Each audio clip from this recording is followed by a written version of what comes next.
What a long and hectic day at school today. I just want to come home, check my email, and relax. Let's see. Oh, I got a message from one of my friends. She's inviting me to a Halloween party.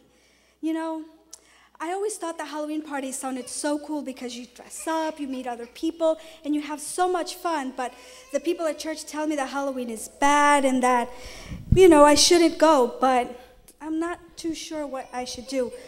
But what I can do is I'm going to research and find out, and then I'm going to come to my own decision. Let me see, google.com, history of Halloween. There. Wow, there's a lot of information. But it says that it started with the Celts. Who are you? What are you doing here? What am I doing here? I don't know where I am. You're in my room. In your room? You look weird. Well, I was just preparing for the feast tonight. What feast? You don't know what feast? No. Samhain. What is that? You don't know about Samhain? No. Well, I'll tell you all about it. Let me tell you, I'm from Ireland. I'm from the Celts. And on this night, Samhain, they say that there's a thin line between the spirit world and our world. So what I was doing was preparing the food so that our men, they disguise themselves in furs to scare away the bad spirits and offer them food. That sounds a lot like a tradition that we have during Halloween. We dress up in costumes, we go door to door getting treats, and we usually dress up in scary costumes to celebrate the spirits. I don't know about Halloween, but I'll tell you more about Samhain. Well, at night we have this huge bonfire. Oh, you should see it, it's gorgeous. The beautiful fire in the night. It almost sounds like what we do, bonfires, campfires, and it seems like you left us the colors of Halloween, with orange of the fire and black of the night. Oh, well, it seems culture has come down a very long way. Well, anyway, at night we have druids. What are they? Well, druids are our priests. They pray for us so that nothing bad will happen. But the best part is that he brings a sacrifice. Oh, what is that? A sacrifice this year is going to be very good. It's going to be a big fat cow. That sounds awful. No, it's going to be excellent. Once the fire has burned out, he will look at the ashes and he will prophesy. He will tell us who will die and who will live for the next year, who will have a good harvest and who will not. That sounds a lot like our ghost stories. We gather around a campfire, we talk about dead people, usually try to scare each other. Well, are you sure you're not Celt? Nope, we're Latino. Oh, well, let me tell you a little bit more. Afterwards, once the druids know what the prophecy will be, they will go from village to village to village and will tell everyone what the prophecies are. Everything was going well up until the Romans came. The Romans? I'm learning about them in history class. Worship me, worship me. Why should I worship you? And who are you? Me? I'm Pomona, the goddess of harvest. What are you doing here? I don't know. I'm supposed to be hearing the people, my worshipers, giving my prayers so I could bless them with their harvest this year. Wait, I know you. Yeah, you. Oh, you're those people. We conquered your land and we adopted your cultures, but we made it better because along that time, we have the beautiful autumn festival where they worship me. So, anyway, well, I don't know why I'm here, but anyway, I should be looking at my worshipers, hearing them playing bobbing of apples. Apple bobbing? We do that till this day. Oh, you do? So you worship me? No, we don't. Yes, you do. That's what my people do. That's what they do to worship me. Apple's my favorite fruit. But unfortunately, those darn Catholics, they come and ruin everything, and they want to conquer our land. Silence, you workers of iniquity. Don't you know what you're doing is worshiping the devil and the demons? How many times have I had to tell you this?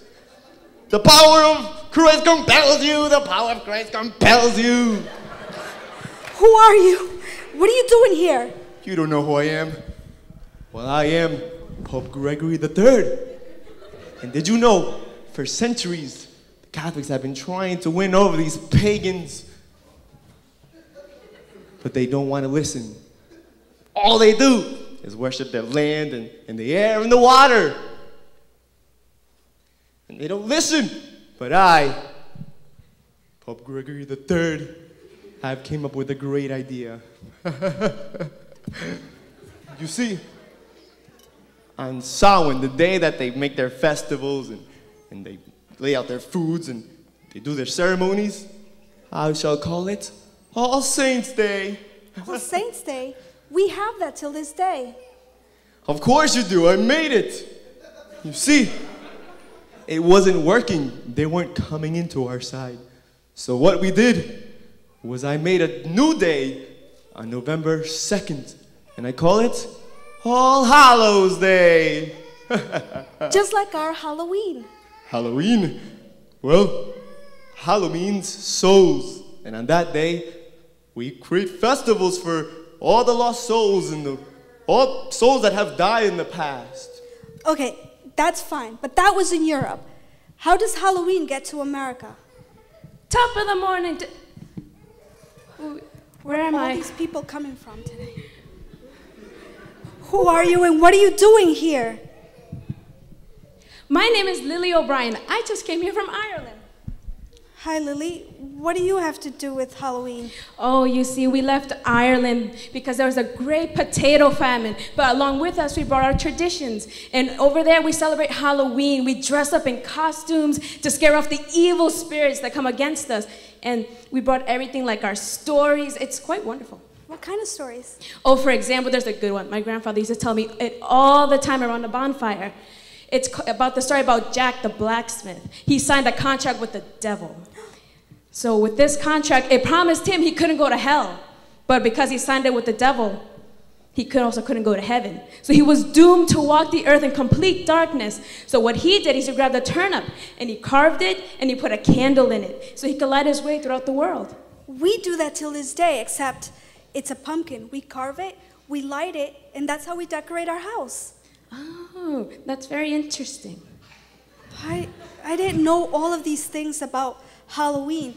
I didn't know that when it's celebrated, we're also celebrating what the Celts did with their pagan rites and the bonfires and telling scary stories to ward off spirits, as well as apple bobbing. Who would have thought that such an innocent game came from a false idol, a false goddess? And you, shame on you. Instead of you going out to convert the people, you merged spirituality with paganism just to get them on their side. And Lily, as sweet as you are, you left us a lot of bad heritage with your jack-o'-lanterns, and every single time I see one, I'm going to remember that guy who sold his soul to the devil. You're welcome. And now that I know all of this about Halloween, I've made my decision.